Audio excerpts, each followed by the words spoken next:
The icy wind slashed across the alley as Eiko's voice, sharp with rage and desperation, cut through the blizzard. He left us here to freeze like we were nothing. Her small fists pounded against the locked iron gate, snowflakes melting on her flushed cheeks. Behind her, Hannah stumbled, clutching a tattered sketchbook to her chest, refusing to let it go even as her lips turned blue. From the shadows, a figure stepped forward, tall, composed, impossibly out of place in this chaos. But when he reached for them, the truth hit like a jolt. This was no rescue they'd been promised. Or was it? If your heart's already pounding, drop a like and tell me what would you do next. The wind howled through the streets of Edinburgh, carrying with it shards of icy rain that seemed to cut through the very bones. Miles Davenport, a man whose name was whispered in the corridors of power and printed across the financial pages of every major newspaper, tightened his grip on the steering wheel of his sleek black Jaguar. Even for someone accustomed to controlling billion-dollar mergers with a calm hand, this weather was testing him. The city hadn't seen a storm this fierce in over a decade. His headlights barely pierced the wall of sleet as he wound his way through the outskirts toward his estate on the edge of Arthur's Seat, a location he had chosen for its breathtaking solitude. Miles had always been a solitary figure. Despite his enormous wealth and influence, or perhaps because of it, he had learned to live apart from the world. His mansion stood on a rise above the city, its stone walls weathered by centuries but fortified with modern luxury. He had invested millions in restoring it, not for entertaining guests. He rarely had any, but for the quiet. Privacy was his currency, and he spent it lavishly. However, on that night his journey home would be interrupted in a way he could never have anticipated. As he approached the tall wrought iron gates that marked the boundary of his property, the beams of his headlights caught something strange.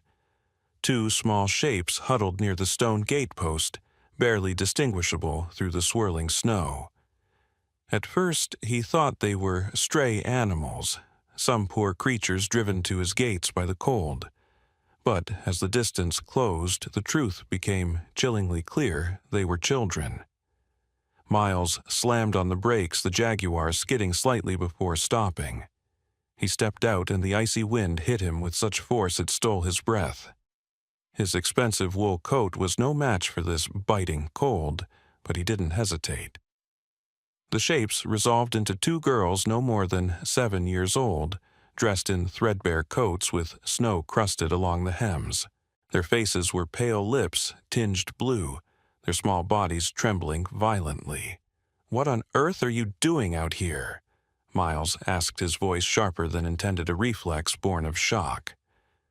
The girls didn't answer. One clutched the other's hand tightly as if any separation would be unbearable. Their eyes, large, frightened, and eerily identical, fixed on him with a mixture of wariness and desperation. Without waiting for a reply, Miles shrugged off his coat and wrapped it around both of them, the warmth seeming almost too little too late. He scooped them up in his arms, feeling their frail weight, and carried them through the storm toward the mansion. The door opened before he could even call out.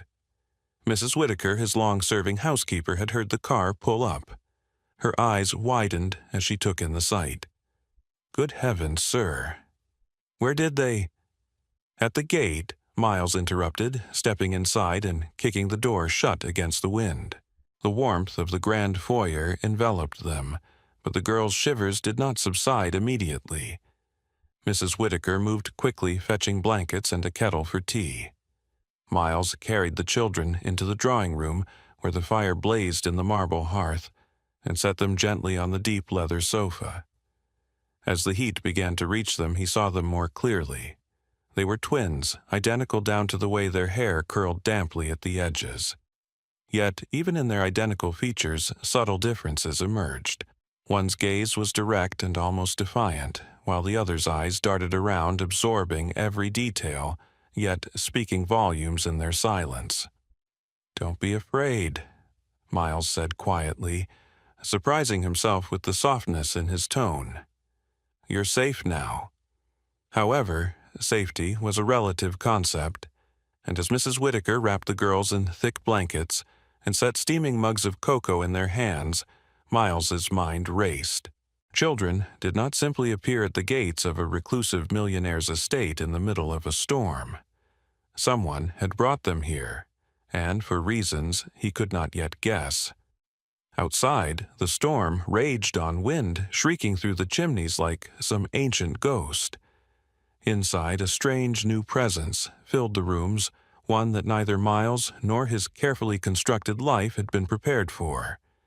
He sat in the high-backed chair opposite the sofa, studying the girls as they slowly sipped their cocoa.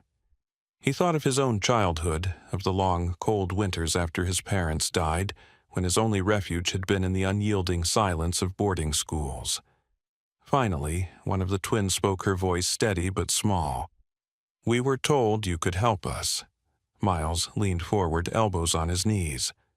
"Who told you that?" The girl hesitated, her eyes flicking to her sister before she answered. "Our stepfather. He said you were rich and kind, and that you might give us a home." It was such a peculiar combination of flattery and abandonment that Miles almost laughed, but the weight of the situation pressed the reaction back down. "And where is he now?" The girl shrugged slightly, the gesture too mature for her age. "Gone. He left us at your gate and drove away." Miles sat back, the firelight flickering across his face. It was one thing to make a large donation to a charity or fund an entire wing of a hospital. It was another to be handed the living, breathing embodiment of someone else's failure. Yet, as he looked at the two fragile forms wrapped in his coat and Mrs. Whittaker's blankets, a thought settled in his mind, quietly but firmly. No matter what else had been true about his life up to this point, tonight had changed everything. And while he could not yet see where this road would lead, he knew instinctively that turning these girls away was not an option. Outside, the wind continued its relentless assault, but inside the walls of Miles Davenport's fortress of solitude had already begun to crack. The fire had burned low, casting the drawing room in a softer amber light.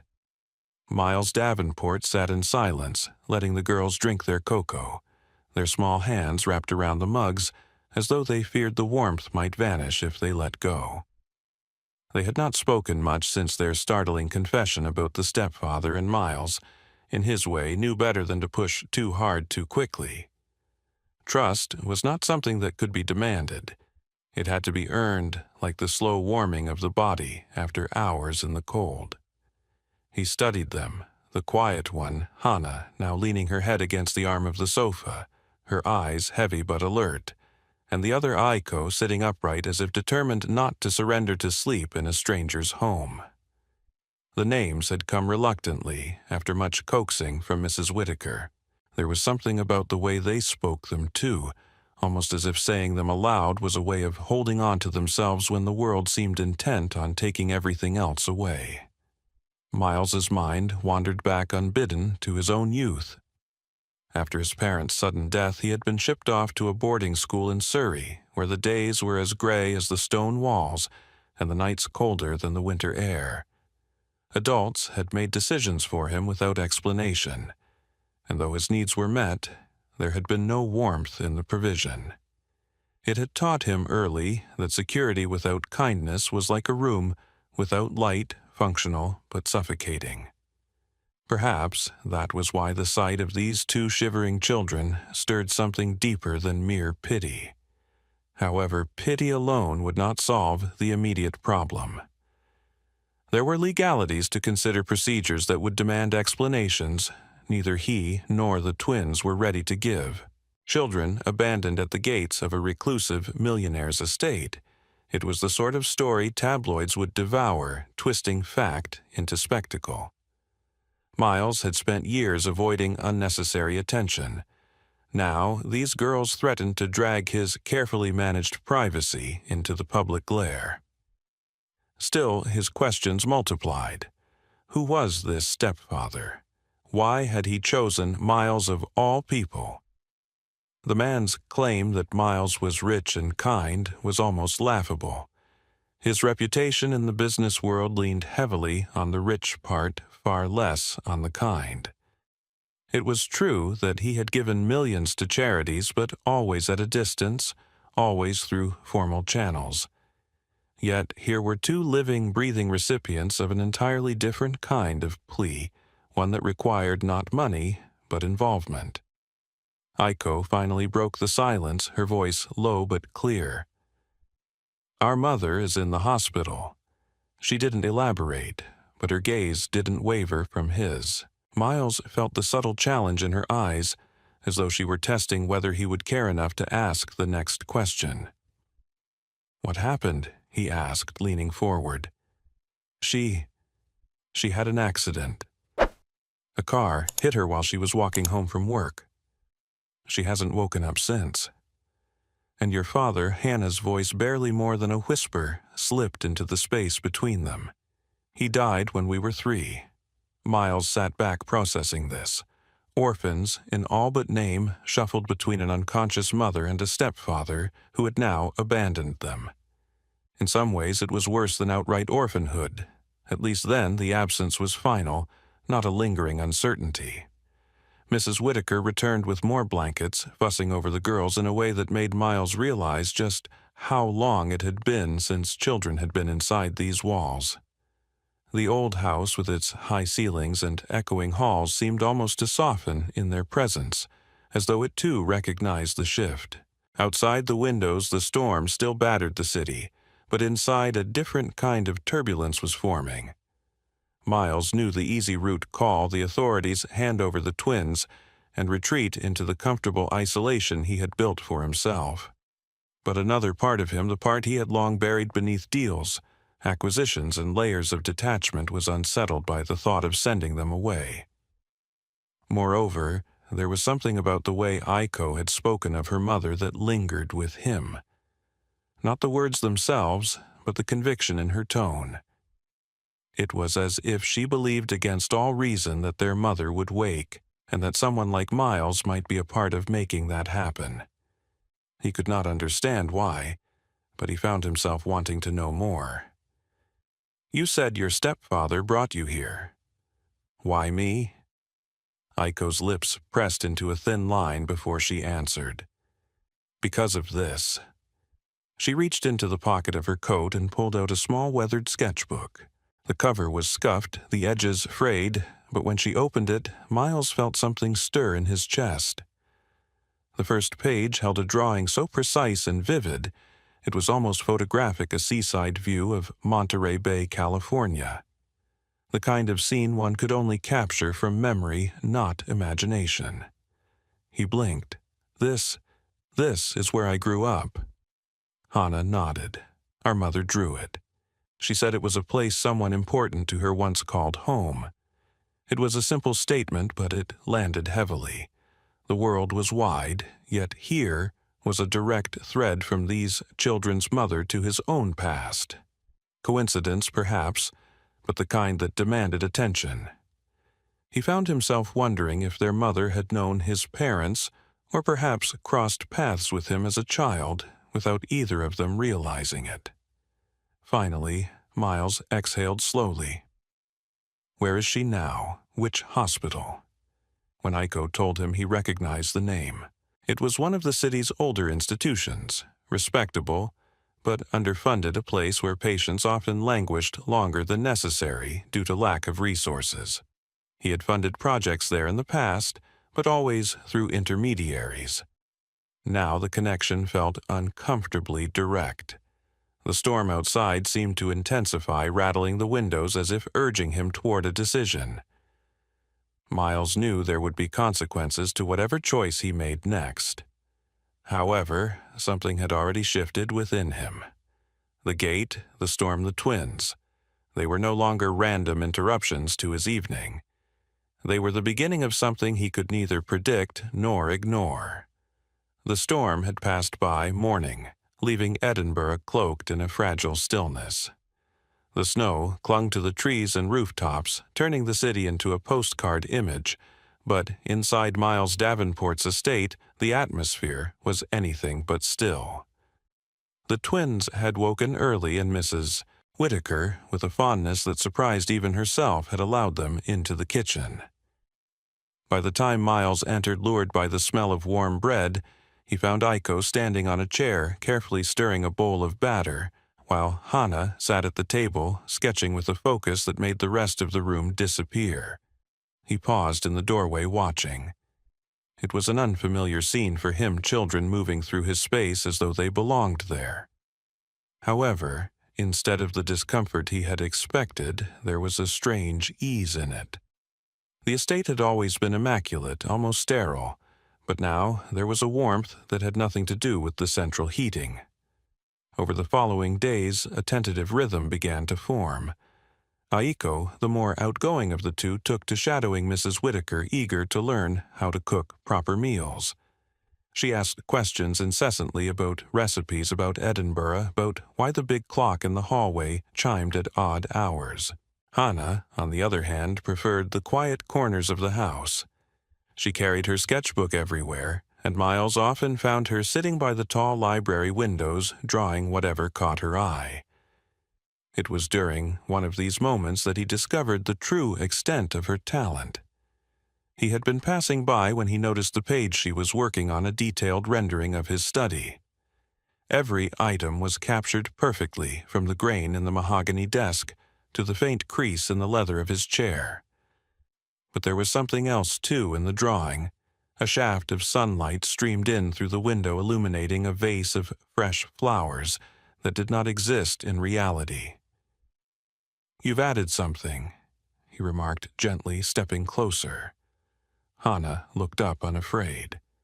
"It's how it should be," she said simply. It was then he began to understand.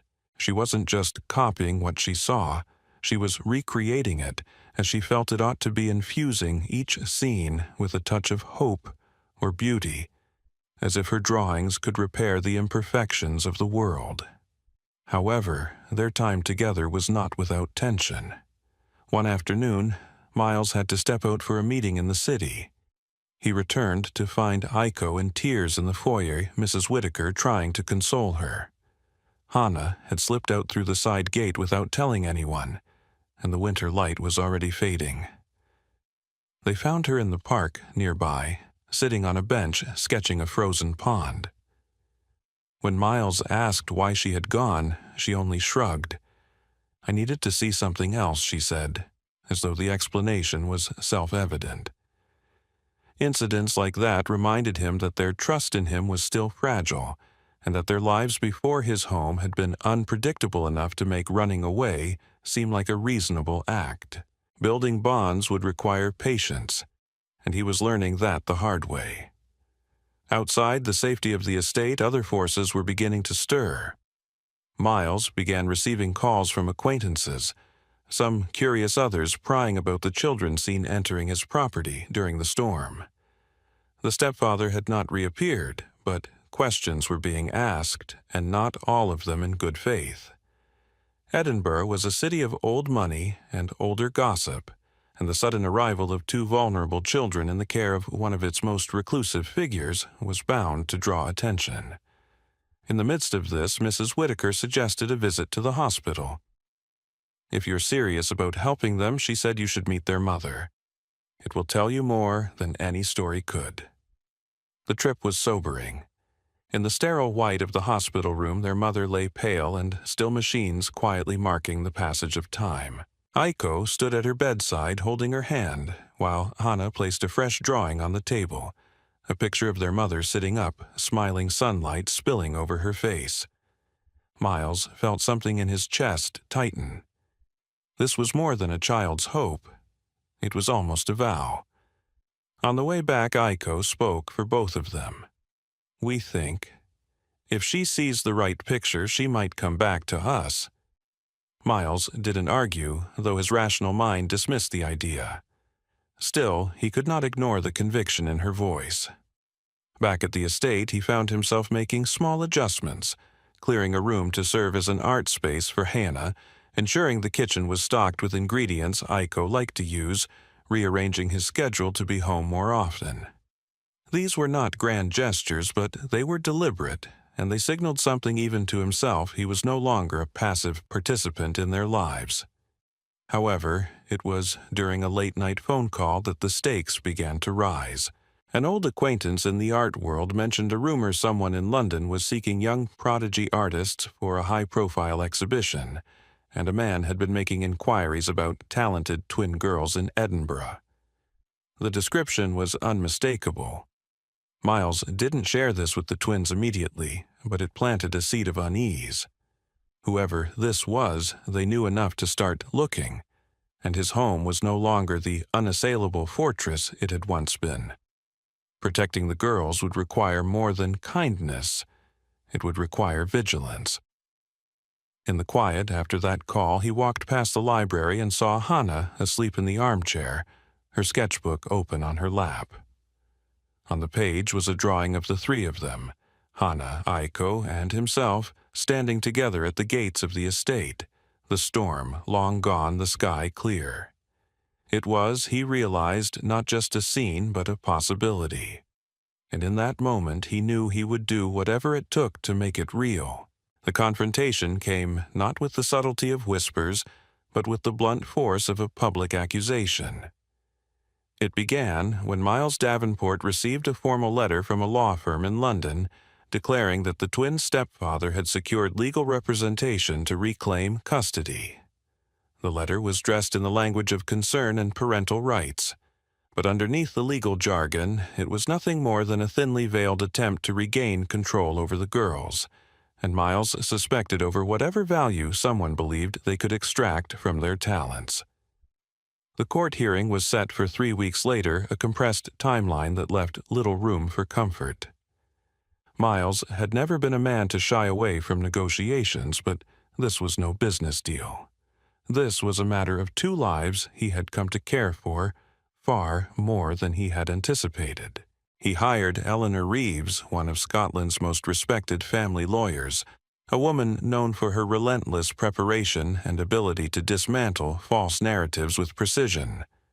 However, the legal fight was only one front. The twins had begun to pick up on the tension, and Aiko confronted Miles one evening in the library.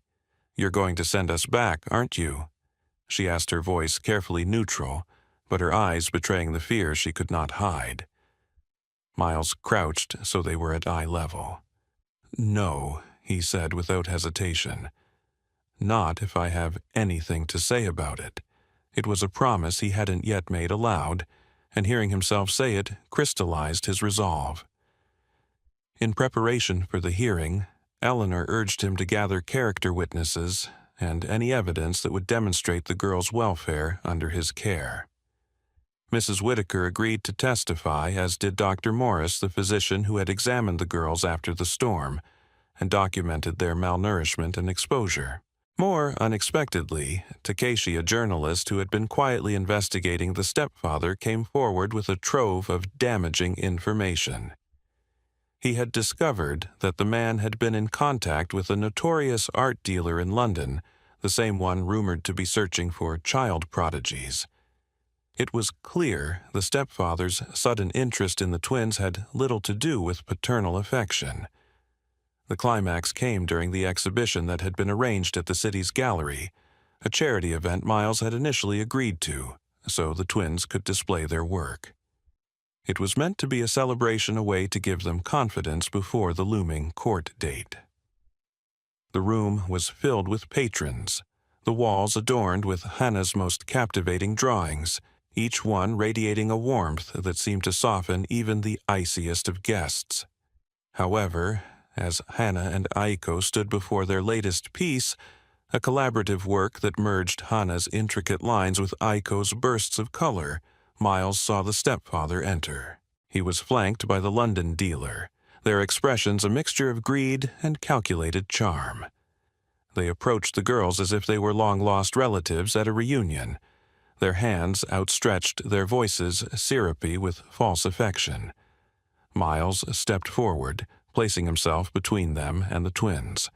The conversation was quiet but sharp, each word measured. The dealer spoke of opportunities and future prospects, as though the girls were commodities, not children. The stepfather chimed in about rights and family, his voice dripping with self-justification.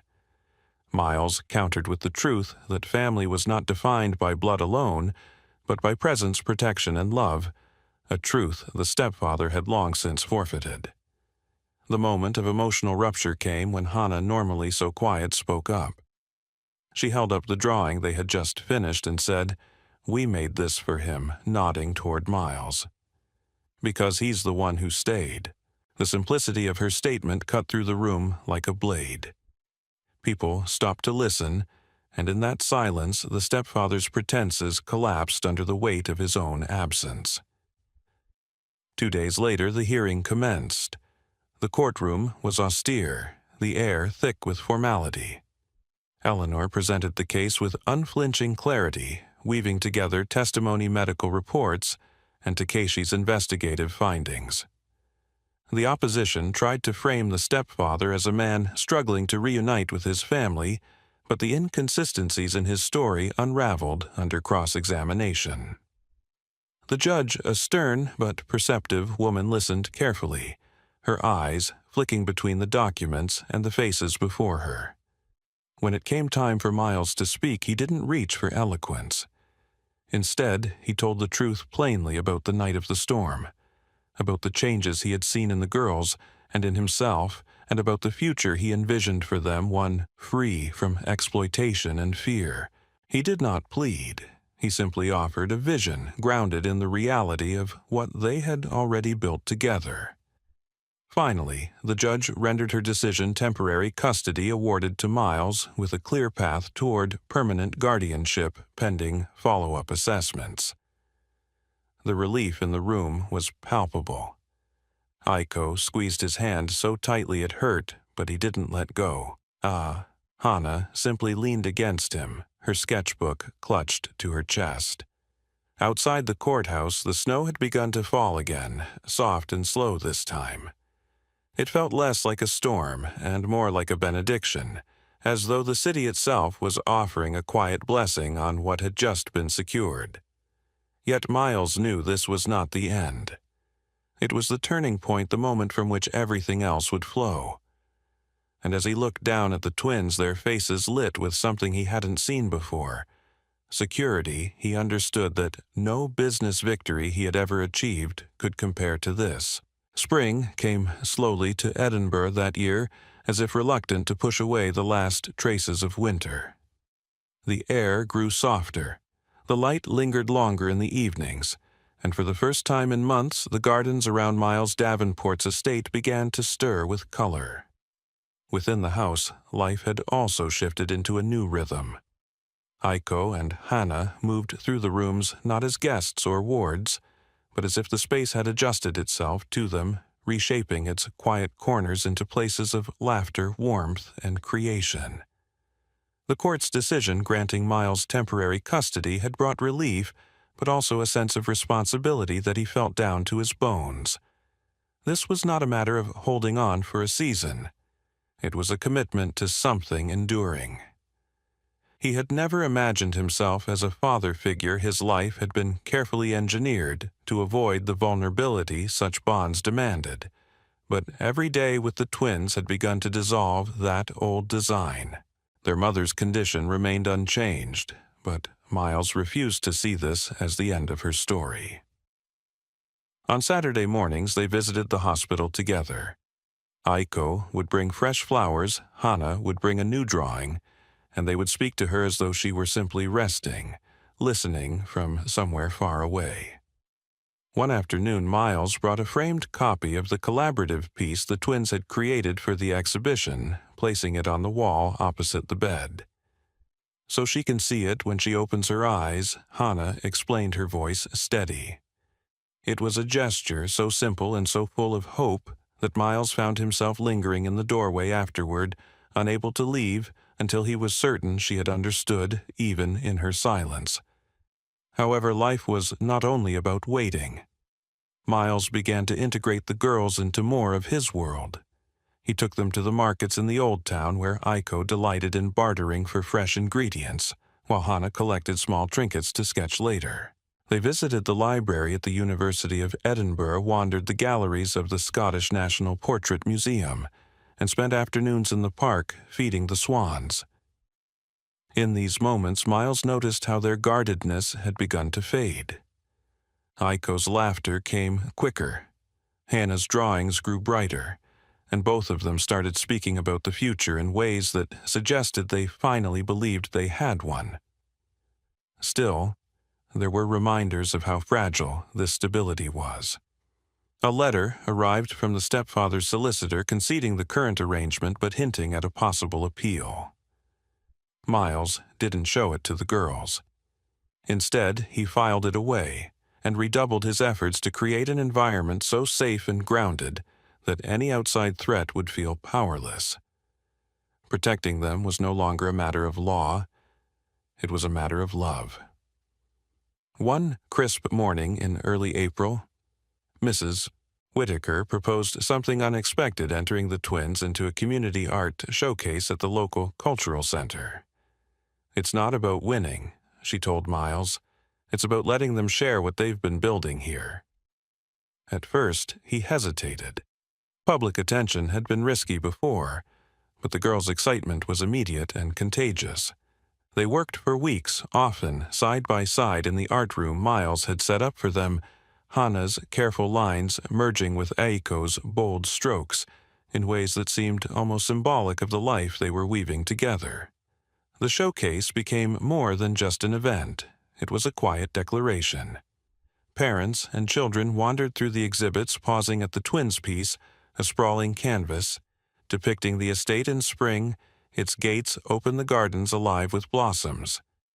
In the center, three figures stood together, Miles, Aiko, and Hannah, beneath a sky streaked with light. The simplicity of it drew people in, but it was the feeling it carried that made them linger, a sense of belonging, hard-won and deeply cherished. As they stood together in front of their work, Hannah slipped her hand into Miles's. "It's not just a picture," she said, "it's what we have now." Later that month, during one of their hospital visits, something changed.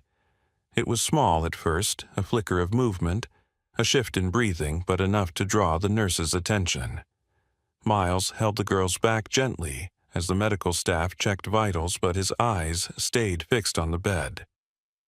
The doctor explained that it was too early to predict recovery, but that responses like these were promising. That night, after the twins had gone to bed, Miles sat in his study staring at the Monterey Bay sketch that had started everything. He realized that the gift everyone spoke of wasn't just Hannah's talent or Aiko's energy. It was the way they had drawn him out of his own self-imposed exile, reintroducing him to the messy, unpredictable, profoundly human work of caring for someone else. By the time summer arrived, the estate was transformed. The once quiet halls now echoed with music, conversation, and the occasional thud of a dropped paintbrush. Miles had begun running part of his business from home, rearranging his life so that presence rather than absence defined his days. The final proof of change came during the city's annual festival. The three of them stood together on the Royal Mile, watching the parades pass by, the air filled with the sound of pipes and drums. Aiko pointed out performers she wanted to see next year. Hannah sketched the crowd with quick, sure lines, and Miles found himself imagining that future without the old hesitation. Finally, as the evening light settled over the city, Hannah handed him her sketchbook. On the page was a new drawing, the three of them in the garden, their faces turned toward the sun with the gates of the estate open wide. Beneath it, in small, careful letters, she had written, "Home." Miles closed the book gently, feeling the weight of what they had built together. This wasn't just survival. It was the beginning of a life messy, unpredictable, and immeasurably better than the one he had before. And for the first time in years, he knew he would never trade it for anything. In the end, what began as a night defined by ice and isolation became the start of something far greater than any of them could have imagined. Miles Davenport, once the guarded millionaire who kept the world at arm's length, had found himself transformed by two small figures shivering at his gates. Aiko and Hana, the twins abandoned in a snowstorm, had walked into his life with little more than a threadbare coat, a sketchbook, and an unshakable bond with each other. Over time, they had given him something far rarer than fortune purpose. The battles they faced were real legal threats from a manipulative stepfather, whispers from the outside world, the uncertainty of their mother's condition. But those challenges had only strengthened the ties between them. Miles had stepped into roles he had never planned for advocate protector, and in a quiet way, father. The girls in turn had taught him what it meant to let someone in to replace the cold walls of solitude with the warmth of belonging. Hana's art became more than a talent. It became a language they all spoke. Through each drawing, she showed how she saw the world not just as it was, but as it could be. Aiko's bright energy breathed life into every corner of the estate, proving that resilience often wears the face of joy.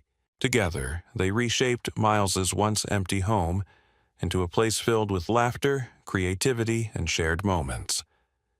As spring unfolded into summer, their visits to the hospital remained a ritual. Even though their mother's recovery was slow each day, they arrived with something new. A drawing, a story, a bouquet, to remind her and themselves that hope was not a fragile thing, but a steady choice made over and over again. Miles often lingered in those rooms, realizing that these small acts of care were as powerful as any grand gesture. In the quiet moments, he would look back on that first night and marvel at how close he had come to letting them slip away. It would have been safer to send them to someone else's care. But safety without connection, he now understood, was a hollow kind of protection. By choosing to step into their storm, he had discovered a life richer than any ledger could record. The lesson in their story is clear. Sometimes the greatest changes in our lives arrive not through careful planning, but in the form of unexpected interruptions, often messy, inconvenient, and demanding more of us than we think we can give. It is easy to turn away to say, "This isn't my responsibility." But when we dare to engage to shoulder part of someone else's burden, we often find that we are the ones transformed. In our modern lives, where routines are tight and distractions constant, we may not be faced with snowstorms or abandoned children at our gates. But opportunities to act with courage and compassion still appear in a neighbor who needs help, a friend who has fallen silent, or a stranger whose situation demands empathy over judgment. The challenge is to recognize those moments and choose to lean in rather than look away. Miles's journey reminds us that wealth is not measured solely in money or possessions, but in the relationships we cultivate and the lives we touch. His story is not about rescuing others from the cold, but about how opening the gates literally and figuratively can thaw the coldness within ourselves. So, as you think about their story, ask yourself where in your own life might you be called to open a door, to offer a hand, to become the person who stays when it would be easier to walk away. Those choices, however small, can change not just someone else's path, but your own.